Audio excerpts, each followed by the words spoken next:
What's up, everyone? I'm DJ Hamilton, and you're tuned into the DJ Sports Show, where we give you the latest, greatest, and most exciting sports stories in the world of sports. From interviews to having people's stories heard and told. This is the DJ Sports Show. Let's get it!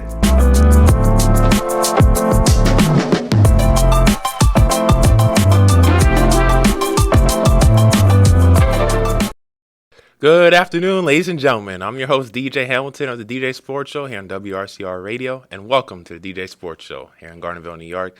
It's great to be back here at the radio station. It's been a little while. How you doing, Jeff? I'm doing great. How are you? Hey, spring is here, man. I'm starting to feel the warmth now. It's starting to get hot. I'm hot in here right now as I'm speaking. It is boiling in here. Yeah. So I'm just like, and I know I haven't been here in a little while. I've been busy, getting ready to move soon. So, stuff going on in life, so you just have to adjust and things like that. But here on today's show, ladies and gentlemen, we're going to talk some NFL draft. The NFL draft is set to take place next Thursday, April 24th on ESPN in Green Bay, Wisconsin at Lambeau Field. And we're going to talk my NBA war predictions. But first, when we talk the NFL draft, I want to welcome a special guest, lead writer for Raising Zona, who covers the NFL team of the Arizona Cardinals, and NFL draft writer of Last Word on Sports, my guy Michael Haney out in Waco, Texas. Michael, welcome to the DJ Sports Show. Thanks, DJ. How's it going? Hey, it's going great, man. I know you probably up a little early. I know it's a little hour early over there in Texas, right? Oh, I'm up and at it on a Saturday. Oh, up and at it? Okay. Oh, so you're an early bird. You could say so. You could say so. But, Michael, yes, let's get right to it. We have the NFL draft coming next Thursday. And I know football is your favorite sport, so I was like, I want to invite you on the show. We connected on LinkedIn. Let's talk some NFL draft. So first things first, we got the Tennessee Titans at number 1.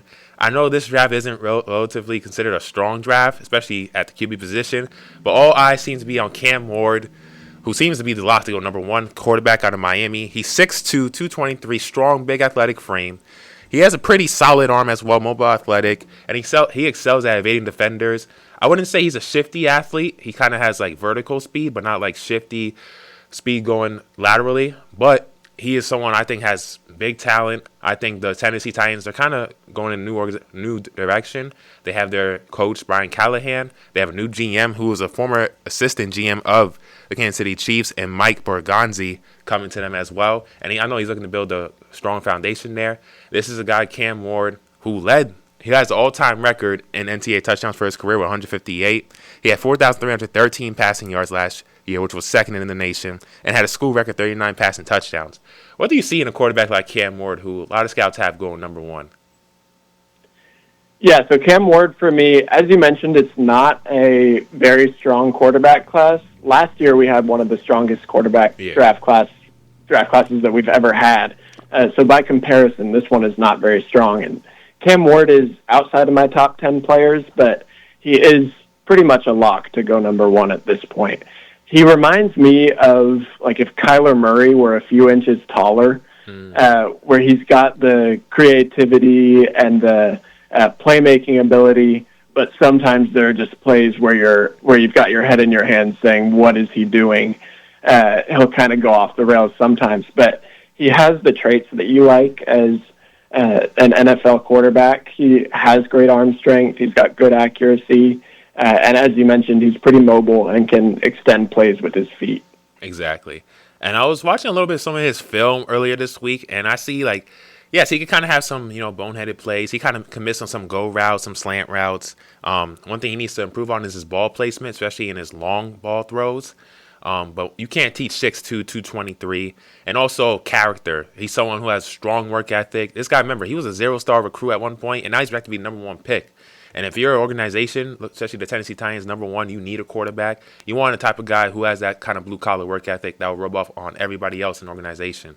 And I know you said this is a weak quarterback draft and you didn't have him in your top 10, but whenever there's a quarterback that has any type of potential to be a really good quarterback in this league, quarterback is the preeminent position in the NFL, and teams are always going to try to take a chance on something like that. So that's why I think Cam Ward is going to go number 1 in this draft, even though I think there are better players in this draft than him, but QB is always the most integral position in football.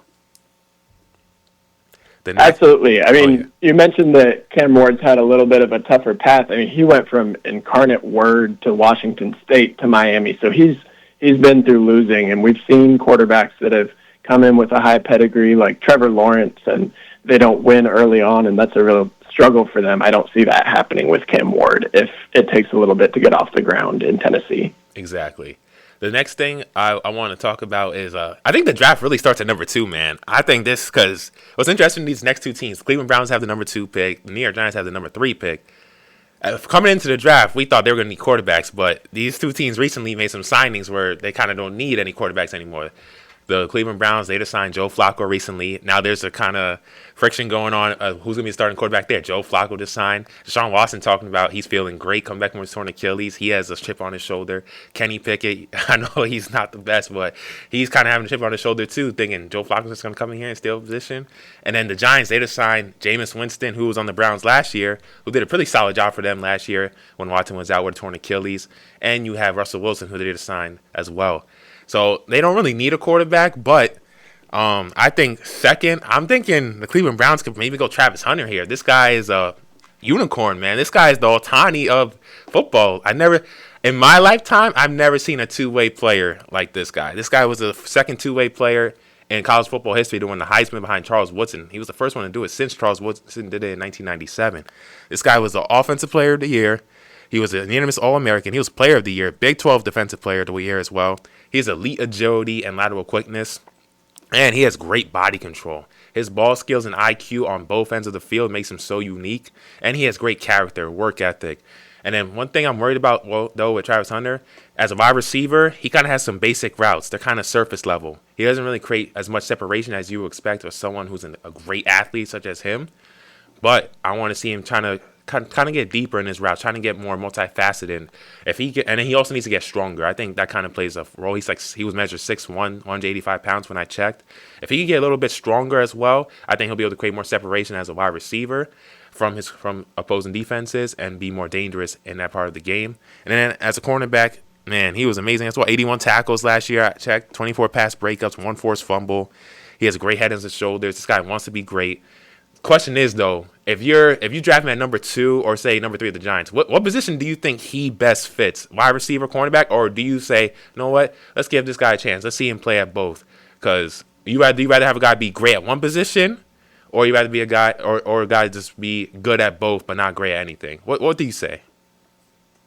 Yeah, I think it depends where he goes. If he drops to 4 for the Patriots, they kind of are set at cornerback already. So I'd see him playing receiver more, but for the Browns or the Giants, I think he would lean towards cornerback. But I really think that he can play both ways. We've never seen it before. We've never seen a player full-time play both ways. We've seen, like you mentioned, Charles Woodson, Deion Sanders, Champ Bailey, guys that get a few snaps on offense here and there. Yeah. But I think Travis Hunter could be a starter on both sides of the ball. The only question there is how is his body going to hold up? He is a little bit undersized for playing corner and really for playing receiver as well. So if he's getting 90 to 100 snaps a game, I'd be worried about injuries. But I think that he has the talent and the skill to be a really immediate impact player on both sides. Yeah, I think Travis Hunter, I think when it's all said and done, he may be the best player in this draft class. I think he's special. I know wherever he goes, depending on where he goes, like whether it's Kevin Stefanski in Cleveland or he goes with Brian Daboll in New York Giants, wherever, hopefully they have a good development staff there on both the offensive unit and defensive unit to really get the most out of him because he has unique gifts you just can't teach. And he has great character. And then one thing I also saw as well, offensively, he was versatile, and where you can align him, whether it's in the slot or the flank receiver or whatever. 65% of his snaps in the slot in 2023 and just 5% in 2024. So that kind of shows his versatility. He's not just limited in where he can be as a wide receiver. Number 3, we have the Giants. Who you had the Giants drafting at 3? Because I had Abdul Carter at Penn State. Yeah, I've got Abdul Carter as well. And it depends whether Shedeur Sanders goes within these first 3 picks. I think if the Browns decide to take him at 2, I know they don't need a quarterback, but if they do decide to take him, then that bumps Travis Hunter and Abdul Carter down, and then you've got a choice between, in my opinion, the 2 best players in the draft. But I think if the board falls with Cam Ward at number 1 and Travis Hunter at number 2, Abdul Carter is that clear next best player. Are there any concerns for you on Abdul Carter? Because I know similar to Travis Hunter, a lot of people say he doesn't have the power. He kind of is undersized, especially as an edge rusher. I know it was his first season playing the edge, but he was pretty incredible. 68 tackles, 4 PBUs, 2 forced fumbles, 23.5 tackles for loss, and it was only his first season playing edge, and he was the Big Ten Defensive Player of the Year. That's pretty good for someone who's first year playing the position. But someone who's kind of undersized, he was listed at 6'1". I forgot his weight, but he was on the skinny side. And he has a lot of speed, but not a lot of power. And I know for an edge rusher, when you're going against big offensive linemen and trying to get to the quarterback, you want guys who are go over power offensive linemen and be able to pressure the quarterback. Are there any concerns with you on his kind of undersized at that position, being skinny? I don't have concerns in him rushing the passer. In run defense, he kind of gets washed out by offensive tackles at times. But as a pass rusher, he is as dangerous as they come. I mean, he is a Penn State former off-ball linebacker, transferred over to edge rusher, wearing number 11. If it sounds familiar, it's because Micah Parsons checks all those same boxes. And he is as dangerous of a pass rusher as Micah Parsons was coming out of college. And I think could develop into a similar kind of player. They're a little bit different in their play styles. Micah Parsons is a little bit more powerful, but I think that Abdul Carter, just as a threat off the edge, could be elite. And whether that's with the Giants at 3 or with the Browns at 2, both of those teams already have good edge rushers, so they could really make that a strength of their team. Interesting. So you compare him to Michael Parsons. That's a good comparison there, huh? That's a big one there. Micah Parsons coming out of college. Michael Parsons fell a little bit in the draft. He wasn't the elite prospect that he is as a player now. So I'm not saying he'll be a perennial defensive player of the year candidate or anything like that, but I do think that he has the potential to grow into an elite pass rusher. That's interesting. So I know you mentioned the Giants could potentially draft Shorter or Sanders, but don't you think that'll be a little bit cluttered at the number 3, considering they have Winston there and Russell Wilson who are going to take up all the snaps? Don't you think he'll be better suited? Because there's been rumors he can go to the Raiders at number 6. He has that relationship with Tom Brady. They've been talking, and then it seems like he loves that organization. They seem to love everything about him, and they've been working him out. So do you think he'll be a better fit for the Raiders, or do you see him going to like the New York Giants like you mentioned earlier? Listen, if I were the one in the chair making the draft pick, I wouldn't be drafting Shedeur Sanders until the late first round. But I understand that quarterbacks get inflated. Their stock does in this league. So I wouldn't be surprised at all if he goes top 10. I think for both the Browns and the Giants, those signings that they made don't stop them from drafting a quarterback early. I think they just make it to where they don't have to draft a quarterback early. But I think that Shedeur could fit with mostly the Browns or the Raiders. I'd be concerned about the Giants' offensive line with Shedeur. He's struggled at Colorado with not having great protection. But I would see him falling a little bit, maybe to the Raiders where he doesn't have to start right away and he can play behind Geno Smith for a couple of years. Yeah, that's what I was thinking too. He learned that tutelage. I'm seeing his comparisons. People compare him to like Teddy Bridgewater. I don't know if you agree with that, but those are some comparisons I'm seeing for Shedeur Sanders when I'm looking at like NFL mock drafts and things of that nature. Yeah, I could see that. He's a very accurate quarterback. That's his main strength is his accuracy and the way that he can anticipate what the defense is doing. He has a great football IQ. He just kind of drifts back in the pocket and takes pressure when he doesn't need to, holds on to the ball a little too long sometimes. So I can see the Teddy Bridgewater comparison. I think that Shedeur Sanders, I could easily see him being a top 15 to 20 quarterback in the league. Yeah. I have a hard time seeing him growing into a top 5 to 10 quarterback in the league. Yeah, I agree with you on that. And then we can't skip, of course, we want to talk about the top 5, 6 picks. But the New England Patriots, number 4, I know they have their franchise quarterback in Drake May, who had a really good, solid rookie season, considering he didn't even have that many great weapons. Like, he didn't have a great offensive line, and he doesn't really have the greatest weapons at wide receiver. This is considered I know it's considered a weak draft, but a lot of people are kind of high on this offensive line class. Who you think they could draft an offensive lineman at number 4? Because that seems to be like one of their biggest needs. I'm seeing Will Campbell there potentially out of LSU, or do you see them going like Armin Membo out of Missouri? Who do you think the Patriots can get? Yeah, I mean, offensive line is definitely their biggest need. When you find your franchise quarterbacks, step one is to protect him. And they definitely need to do that. I would say at the very top of the draft class, it isn't that strong of an offensive line class to me. As you get a little bit deeper, there's a lot of good potential starters.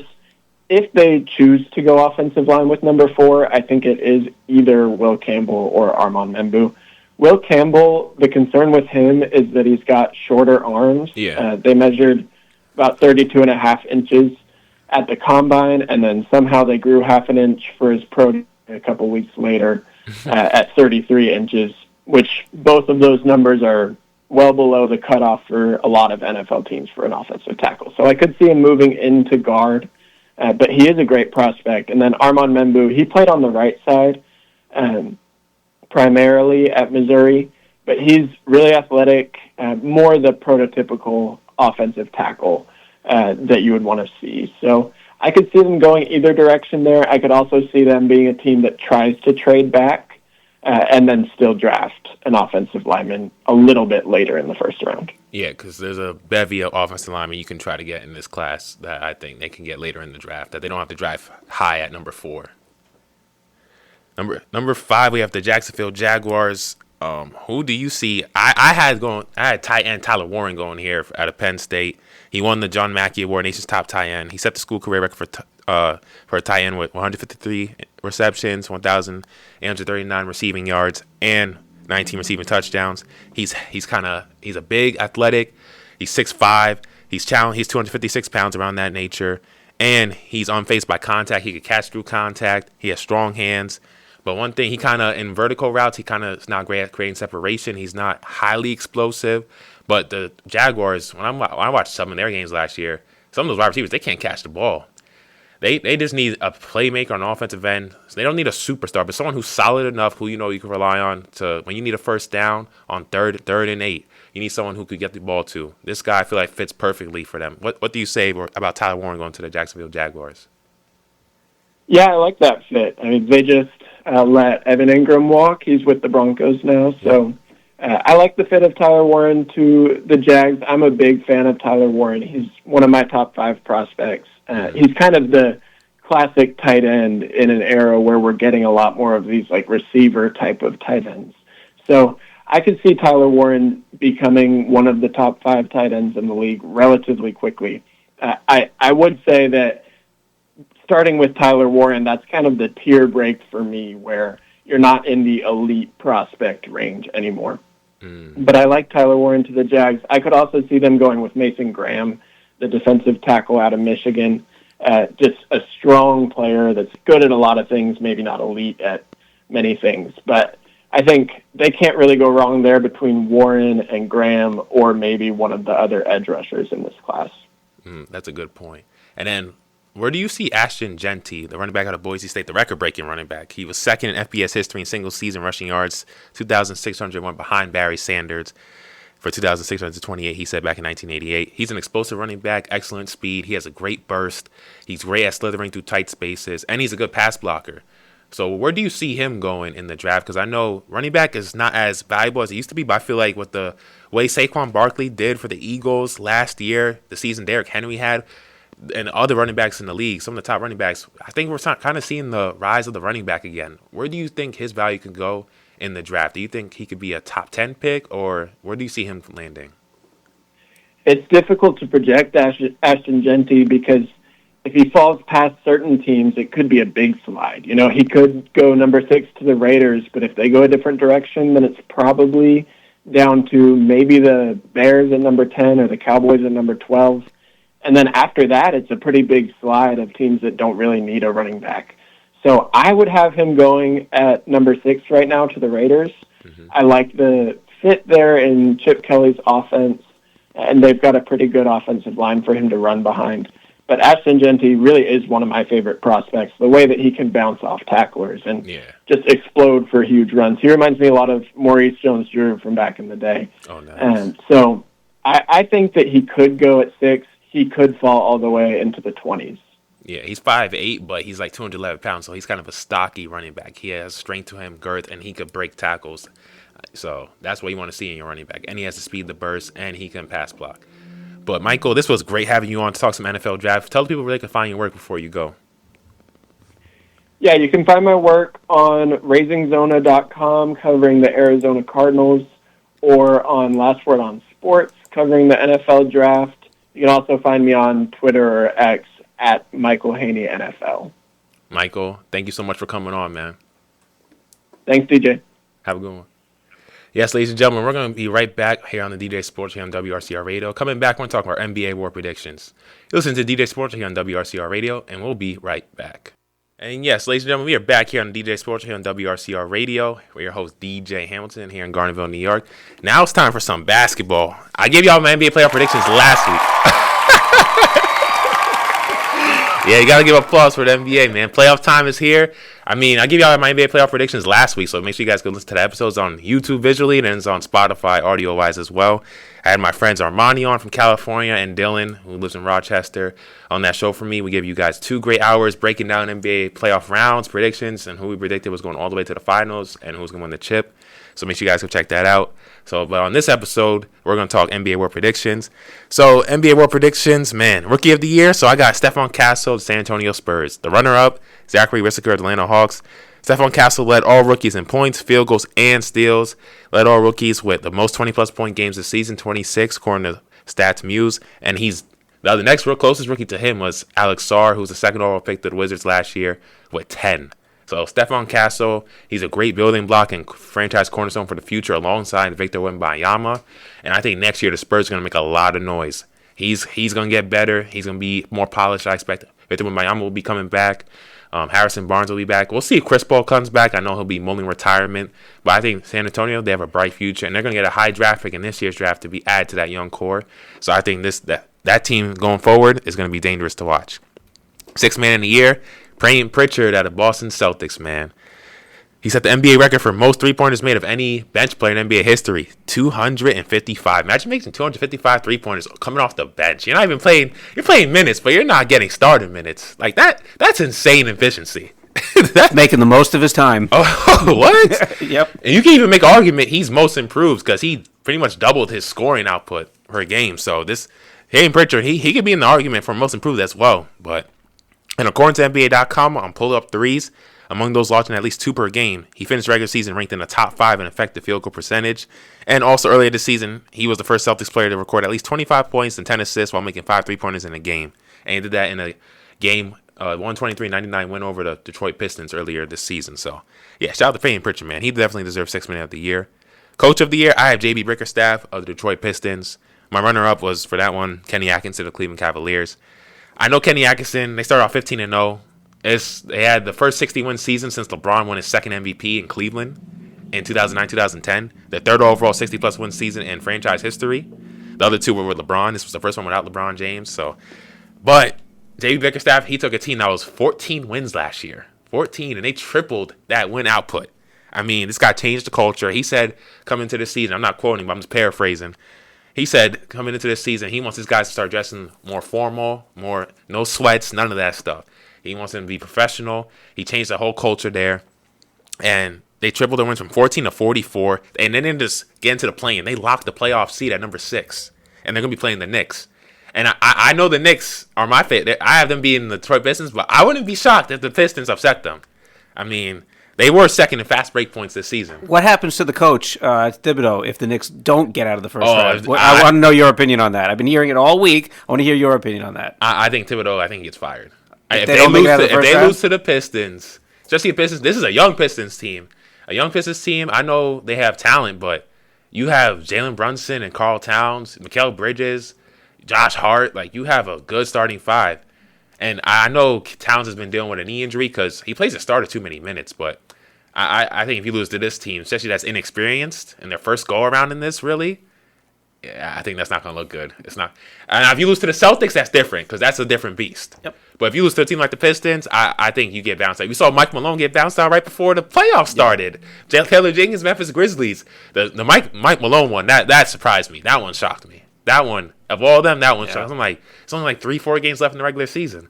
So I was like, yeah, that was shocking. But and then he's also made Cade Cunningham, who I also thought was I always knew he had potential to be a star, but according to NBA.com, He third in pick and roll scoring this season, 10.3 points per game, only behind SGA and Trae Young. And JB Bickerstaff is known for playing a high pick and roll system, especially with his guards. So I think he took Cade to the next step. So he's my coach of the year. Most improved, I think it's Christian Brown of Denver Nuggets. Denver has had a really turbulent season, to say the least. And I know they always talked about their young guys, how they want to invest in the future. A lot of them haven't panned out. But, man, if there's one guy that has panned out this season, been a bright spot, it's been Christian Brown. This guy doubled his scoring, 7.3 points per game to 15.4. Rebounds per game, 3.7 to 5.2. He increased his stats all across the board, assists as well, steals. His field goal percentage went way up, 46 to 58%. I know that's large part due to Jokic, but, man, he makes Jokic's job easy. Always cutting, moving out the ball. And field goal attempts went up as well. You would think someone whose field goal attempts went up, you would think his field goal percentage would go down. No, his efficiency went up. He went from 5.9 field goal attempts per game to 10.4. And his efficiency field goal percentage went up 12%. So he's my most improved runner-up. Dyson Daniels, Atlanta Hawks. Clutch player of the year, Anthony Edwards. Led the league in clutch points. I know Jalen Brunson, Nikola Jokic, they're great backups as well if they win this award. But when you get traded, Karl Towns gets traded, you're the number one guy. Everybody is strategizing against you. At the end of the game, they know the ball's going to you. Julius Randle's good, but he's not a guy who teams are worried about down the stretch. Everybody's game planning against you, and you still are number one in clutch points. You led the league in three-pointers made, and you shot a high percentage from three-pointer this year, a career high. I got to give it to you. And you led your team to a lock-in spot in the playoffs when you're the only superstar on the team. So I got to give it to you. Defense player of the year, Evan Mobley. I have the Cleveland Cavaliers runner-up. I have Lou Dort of OKC. I mean, the Cavs were third in field goal percentage this year, 7th defensive rating, and that's in large part due to Evan Mobley. He could play all 5 positions. He was third in Eastern Conference, 5th in the association overall in blocks per game, and he gets to do everything on the court, and he is a beast on both ends of the field. I mean, both ends of the court. So Evan Mobley, he's my defense player of the year. All defensive first team, I'm just going to name them. Dyson Daniels, Lou Dort, Evan Mobley, Draymond Green, Amon Thompson. Dyson Daniels was a ball hawk, 3 steals per game. No player's done that in like 40 years. Dort, he held opponents to like the lowest field goal percentage all year. And then second team, I have Jaren Jackson Jr., Giannis, Ivica Zubac, Bam Adebayo, Jalen Williams. I mean, there's really nothing else to be said. All those guys deserve it. MVP, the biggest individual award, Shai Gilgeous-Alexander, I have.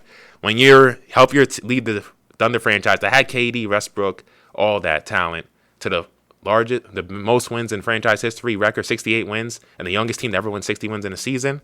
First guard and since Jordan, other than Jordan, to average 30 for 3 consecutive years, shooting 50% from the field. I mean, come on.